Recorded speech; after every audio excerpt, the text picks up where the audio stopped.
Hi everyone, I am Shubhi Mittal, your GATE and ESC educator. और आज की हमारी वीडियो एक बहुत इंपॉर्टेंट टॉपिक पे है और वो ये है कि what skills you need to learn along with GATE and ESC preparation. मैं बहुत सारे बच्चों को देखती हूँ, बहुत सारे एस्पिरेंट्स को देखती हूँ जो कि बहुत परेशान रहते हैं कि मैम नौकरी नहीं लगी तो क्या होगा, मैम एग्ज़ाम नहीं निकला तो क्या होगा। तो अगर आपका एग्ज़ाम नहीं निकला और अगर आपको ये एंजाइटी है, वो इसीलिए है क्योंकि आपके पास कोई प्लान बी नहीं है।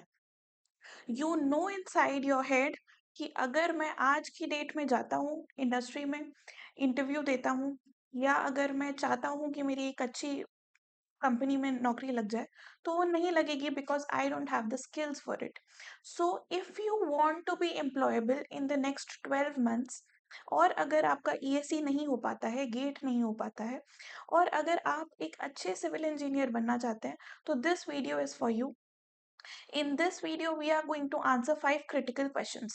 First, कि कौन से ऐसे इंजीनियरिंग के सब्जेक्ट्स हैं जो कि आप गेट और ईएससी की प्रिपरेशन में पढ़ते हैं, अपनी इंडस्ट्री में अपनी यूनिवर्सिटी में पढ़ते हैं, लेकिन उसको हम बहुत ज़्यादा वो अप्लाई होते हैं आपके इंडस्ट्री में भी, लेकिन हमें पता नहीं होता है और हम उस पर्सपेक्टिव से उन सब्जेक्ट्स को नहीं पढ़ पाते हैं।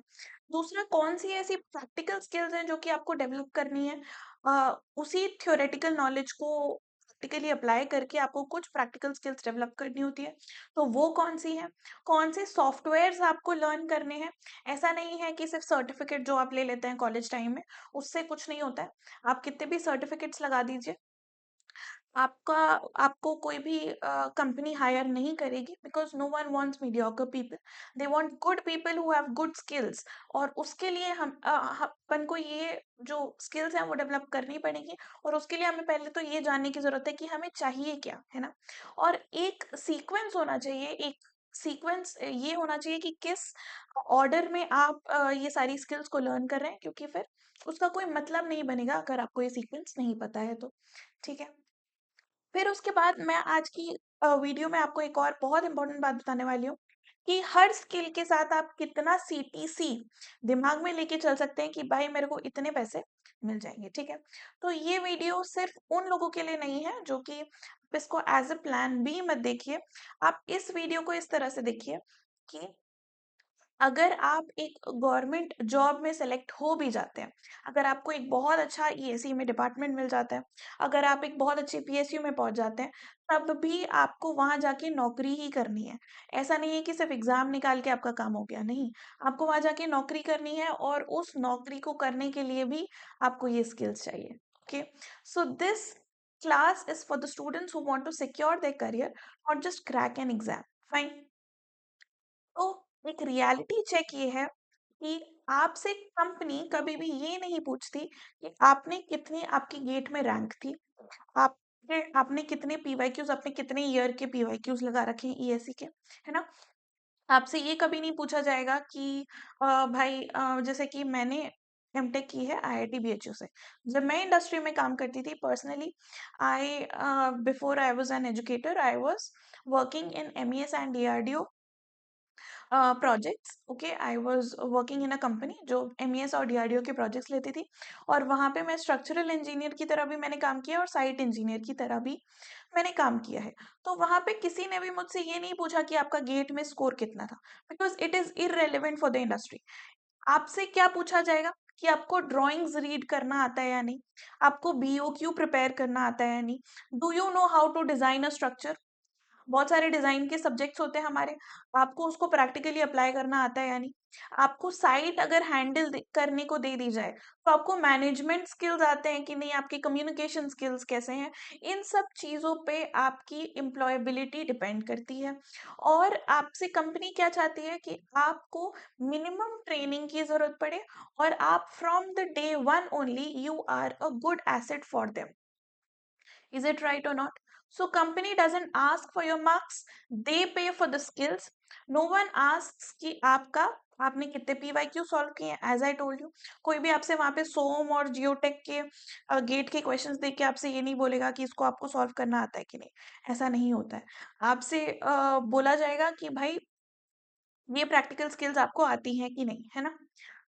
तो आज हम ये बात इस वीडियो में देखने वाले हैं, ठीक है। उससे पहले कुछ अनाउंसमेंट्स है वो देख लेते हैं। हमारा लास्ट लाइव बैच शुरू होने वाला है। This will be last for this year, 24 जुलाई को है। और आप सोच सकते हैं 24 जुलाई बहुत लेट जुलाई है, और इसके बाद हमारा कोई भी लाइव बैच नहीं आएगा। तो इसीलिए this is your last time to prepare live with us. Secondly, scholarship test हमारा 26 जुलाई को है। आपको उसमें 90% ऑफ तक मिल सकता है, तो यू कैन ज्वाइन इट। फिर उसके बाद Yugantar batch is live for 2027 GATE aspirants, and for 2028 GATE aspirants हमारा महावीर बैच लाइव है। ओके। बहुत सारे एग्जाम्स जैसे कि CIL और बहुत सारे एग्जाम्स हैं जिनके लिए हमने डेडिकेटेड बैचेस लॉन्च कर रखे हैं। You can check them out. Okay. आपको हर एक एग्जाम के लिए जिसके भी आप प्रिपरेशन कर रहे हैं, आपको हमारे प्लेटफॉर्म पे डेडिकेटेड बैचेस मिल जाएंगे। फाइन। चलिए, तो एक बहुत इम्पॉर्टेंट बात जो है वो ये है कि बहुत सारे स्टूडेंट्स मैंने देखा है अपने कॉलेज में, जब मैं थी तो मेरे क्लासमेट्स ही गलती किया करते थे। और उसके बाद जब मैं देखती थी जिन बच्चों का इंटरव्यू होता था उस कंपनी में जिसमें मैं काम कर रही थी, उसमें भी मैंने बहुत सारे ऐसे लोग देखे हैं जो ये गलती करते थे। वो क्या है कि बहुत लोग एक रॉन्ग सीक्वेंस फॉलो करते हैं। ऑटोकैड का, ई टैब्स का, रेविट का, प्राइमावेरा का, इन सब का आपके पास सर्टिफिकेट हो सकता है, लेकिन आप फिर ये सोचते हैं कि why am I not getting a job. You will not get a job until and unless you are not good with those skills, है ना।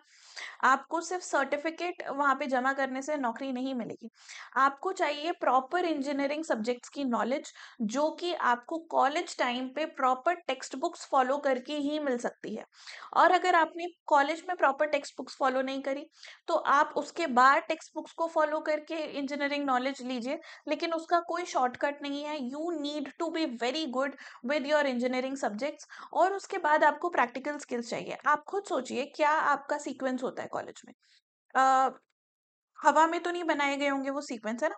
कुछ सोच के ही बनाए गए हैं। तो वो क्या होता है, पहले आप इंजीनियरिंग नॉलेज लेते हो, उसके बाद आप जाके कहीं पे इंटर्नशिप करते हो, उसके बाद आप स्किल्स डेवलप करते हो। थर्ड ईयर और फोर्थ ईयर के बच्चों को बहुत सारे सॉफ्टवेयर सिखाए जाते हैं कॉलेज में।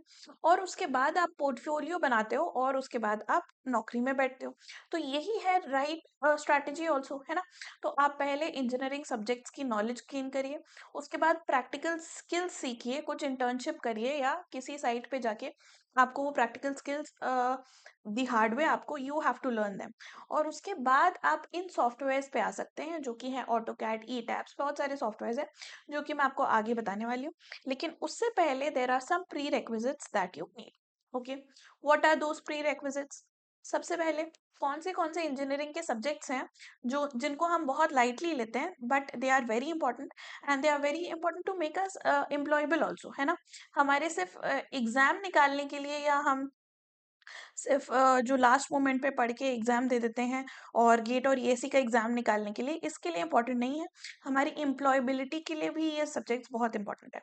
जैसे कि सबसे पहला आपको फर्स्ट ईयर में पढ़ाया जाता है इंजीनियरिंग मैकेनिक्स, और उसके बाद सेकेंड ईयर में पढ़ाया जाता है सोम, और फिर स्ट्रक्चरल एनालिसिस। तो ये सबसे ज्यादा इंपॉर्टेंट सब्जेक्ट्स हो जाते हैं इसमें। उसके बाद आपके डिजाइन के सब्जेक्ट्स आते हैं, RCC design, steel design, foundation engineering, soil mechanics, ये सारे के सारे आपके डिजाइन के सब्जेक्ट्स हैं। और इन सारे ही सब्जेक्ट्स के बाद, इन सब के पहले तो आपको बहुत अच्छी नॉलेज चाहिए, और इन सब की नॉलेज आपको प्रॉपर टेक्स्ट बुक्स फॉलो करके, प्रॉपर टीचर्स को फॉलो करके ही मिल सकती है। There is no shortcut. उसके बाद कुछ IS कोड्स हैं जो कि they are very important for your industry, है ना। आपसे कभी भी इंडस्ट्री में ये नहीं पूछा जाएगा कि भाई ये MCQ है, 4 ऑप्शंस मैं दे दे रहा हूँ, उसमें से आपको चूज करना है सही ऑप्शन, ये नहीं पूछा जाएगा। आपको ये पता होना चाहिए कि ये प्रॉब्लम है, इसके लिए मुझे कौन सा IS कोड को रेफर करना है, और उसके लिए आपको IS कोड्स की प्रॉपर नॉलेज होनी चाहिए।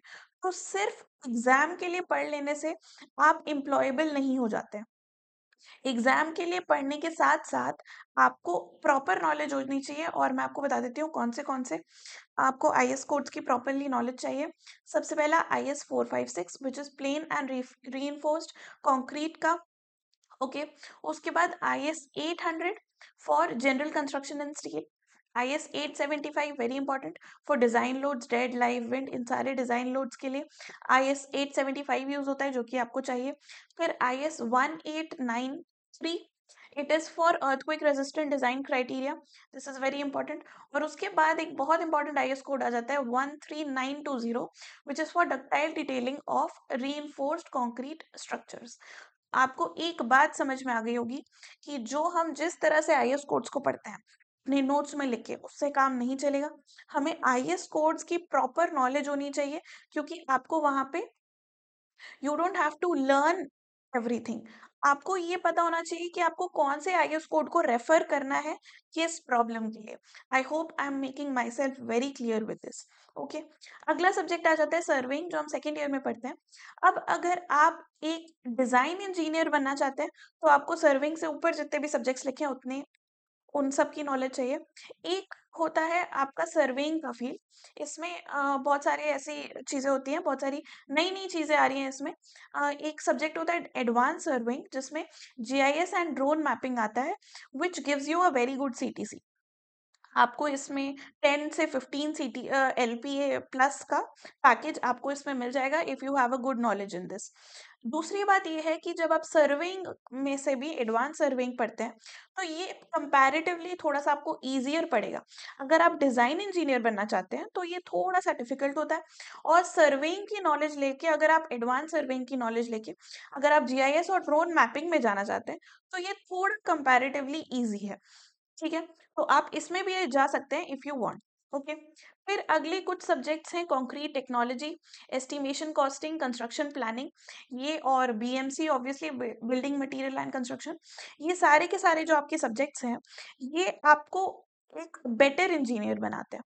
ऊपर वाले अगर आपको डिजाइन के सारे सब्जेक्ट्स आते हैं और उसके साथ साथ आपको ये सब्जेक्ट्स भी आते हैं, you are good at both design subjects also and these subjects also. ये अगर आपको सिर्फ एस्टिमेशन कॉस्टिंग आता है, और ये आपको एक अच्छा क्वांटिटी सर्वेयर बना सकता है। आपको एक एस्टिमेशन एंड कॉस्टिंग में भी बहुत सारी जॉब्स होती हैं, लेकिन वो बहुत ज़्यादा रिवॉर्डिंग नहीं होती है। उनमें CTC उतना ज़्यादा नहीं होता है, because it is comparatively even easier. ठीक है, वो बहुत रिवॉर्डिंग नहीं होती है, but it is also making you employable.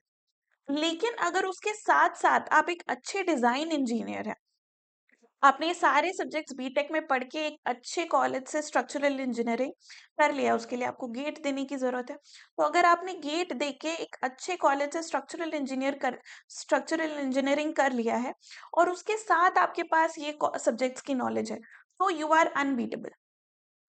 जो आपका सिविल इंजीनियरिंग है, वो बहुत ही हार्ड वर्किंग स्टूडेंट्स को बहुत ज़्यादा रिवॉर्ड करता है ना? अगर आप हार्ड वर्किंग नहीं है, तो इट इज़ वेरी डिफिकल्ट कि आपको एक अच्छी जॉब मिल पाए।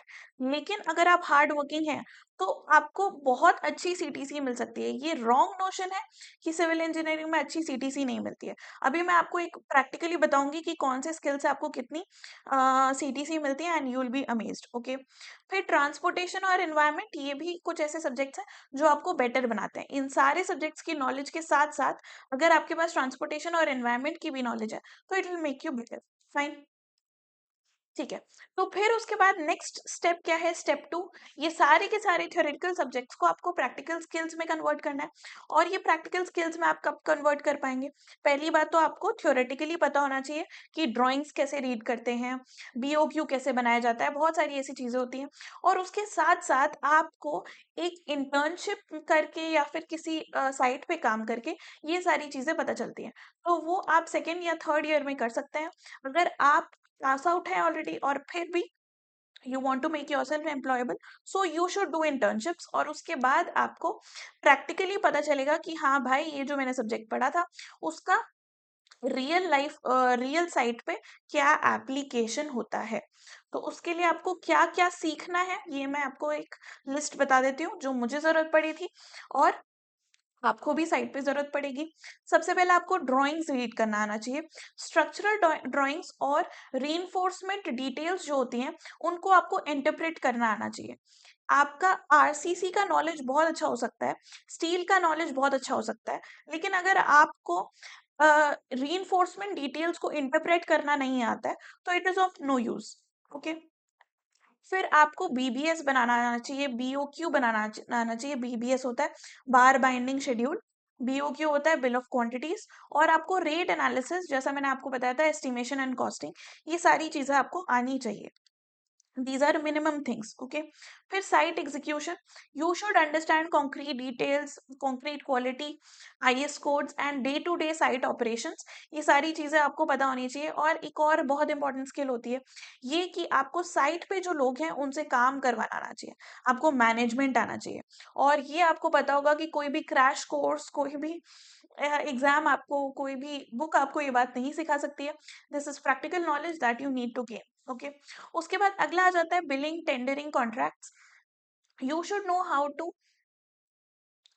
हम टेंडर डॉक्यूमेंटेशन आपको आना चाहिए, कॉन्ट्रैक्ट मैनेजमेंट आपको आना चाहिए, you should know how to handle project billing cycles, all of this you should know, otherwise it's of no use. आपकी थ्योरेटिकल नॉलेज किसी भी काम की नहीं है। उसके बाद थर्ड स्टेप आता है लर्निंग द सॉफ्टवेयर, जो हम फर्स्ट सेकेंड ईयर में बिना किसी नॉलेज के शुरू कर देते हैं। वो सारी चीजें आपको थर्ड स्टेप में करनी है, वो आप ऐसे ही हवा में नहीं शुरू कर सकते। सबसे पहली चीज ऑटो कैड और एक्सेल, वेरी इंपॉर्टेंट। आपको ऑटो कैड और एक्सेल अगर आता है तो सिर्फ आपके इंजीनियरिंग कॉलेज में जो आपने सीखा, और ऑटो कैड और एक्सेल अगर आपने सीख लिया, तो सिर्फ इतनी चीजें ही आपको 4 to 6 LPA की नौकरी आराम से दिला सकती है। उसके बाद अगर आप बहुत सारे स्ट्रक्चरल एनालिसिस और डिजाइन के कुछ सॉफ्टवेयर्स होते हैं, ई टैब, ई टैब्स, स्टैट प्रो, सेफ, ऐसे बहुत सारे सॉफ्टवेयर्स होते हैं, वो अगर आपने सीख लिए तो it makes you even more employable. आपको 6 to 10 LPA की जॉब मिल जाती है। और बाकी रेविट, जो कि बहुत ज़्यादा इम्पोर्टेंट है आज की डेट में, BIM और 3D कोऑर्डिनेशन के लिए। और दूसरा आ जाता है प्राइमावेरा या MS प्रोजेक्ट। ये किसके लिए इम्पोर्टेंट होता है? प्रोजेक्ट प्लानिंग एंड शेड्यूलिंग के लिए। अगर आप इस फील्ड में जाना चाहते हैं तो आप प्राइमावेरा और ये सारे सॉफ्टवेयर सीख सकते हैं।